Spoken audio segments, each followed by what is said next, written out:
चलो आज फिर से वो नजारा याद कर लें, चलो आज फिर से वो नजारा याद कर लें, शहीदों के दिलों में जलती वो ज्वाला याद कर लें, और जिसमें बहकर आजादी पहुंची थी किनारों पर, जिसमें बहकर आजादी पहुंची थी किनारों पर, शहीदों के रक्त की वो धारा याद कर लें।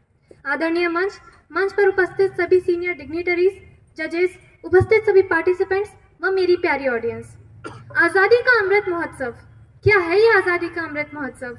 हम में से अधिकांश लोग नहीं जानते होंगे। ये विजन, ये परिकल्पना है हमारे देश के लोकप्रिय व यशस्वी प्रधानमंत्री श्री नरेंद्र मोदी जी की, जो अक्सर ये कहते हैं कि हम सौभाग्यशाली हैं जो हम आजाद भारत में जन्मे हैं। लेकिन ये आजादी हमें ऐसे ही नहीं मिल गई थी। इसमें लहू मिला है उन असंख्य स्वतंत्रता सेनानियों का, इसमें बलिदान है उन माओं का जिन्होंने अपने लाखों सपूतों को मां भारती को अर्पित कर दिया। सोचिए कैसे उन फ्रीडम फाइटर्स ने अनेकों यातनाएं झेली होंगी, पीड़ाएं झेली होंगी, जेलों की अंधेरी कोठरी में डाल दिए होंगे, काला पानी की सजा भुगती, भरी जवानी में हंसते हंसते फांसी के फंदे को चूमकर मां भारती पर न्योछावर हो गए।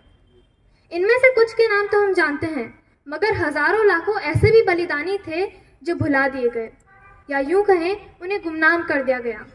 आज वक्त है उन सभी अनसंग हीरोज को याद करने का, और इसी सोच को लेकर प्रधानमंत्री नरेंद्र मोदी जी ने 2020 में नमक सत्याग्रह के 91 ईयर्स पूरे होने पर साबरमती आश्रम से आज़ादी का अमृत महोत्सव की शुरुआत करी थी। आगामी 15 अगस्त 2022 को हमारे देश की आज़ादी का 75वां वर्ष पूरा हो जाएगा। इस महोत्सव के जरिए देश उन गुमनाम नायकों को ढूंढकर उनकी वीर गाथाएं जन जन तक पहुंचाएगा। आज़ादी का अमृत महोत्सव सभी देशवासियों के लिए बहुत महत्वपूर्ण है, क्योंकि हमें हमारी आज़ादी का संघर्ष कभी नहीं भूलना चाहिए।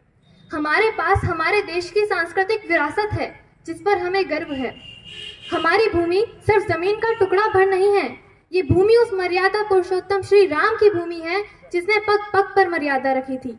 ये भूमि उस योगेश्वर कृष्ण की भूमि है जिसने अधर्म पर धर्म की जय का बिगुल फूका था।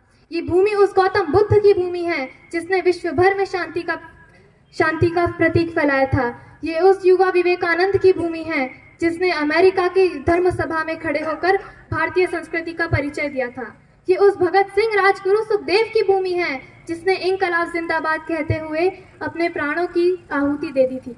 ये मेरी, आपकी, हम सब की भूमि है जिसे हम भारत माता कहते हैं, और हम इनके पुत्र हैं, और हमें हमारी भारत माता के निर्माण के लिए अपना पूर्ण सहयोग देना चाहिए। आज़ादी के वक्त तो हम लोग नहीं थे, लेकिन अब आज़ादी के समय तो हम लोग नहीं थे, लेकिन अब हमारे देश के नवनिर्माण और डेवलपमेंट में हमें हमारा पूरा सहभाग देना चाहिए। आज हमारा देश का युवा stand up India, startup India और मेड इन इंडिया जैसे अभियानों से आत्मनिर्भर बन रहा है। अब वो नौकरी पाने वाला नहीं, बल्कि एंटरप्रेन्योर बन के नौकरी देने वाला बन रहा है।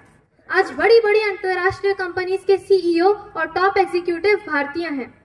हमारा देश सुरक्षा, खाद्यान्न, टेक्नोलॉजी आदि में आत्मनिर्भर बन रहा है, और अब इसकी गिनती फॉलोअर्स में नहीं होती, बल्कि एक वर्ल्ड लीडर के तौर पर होती है।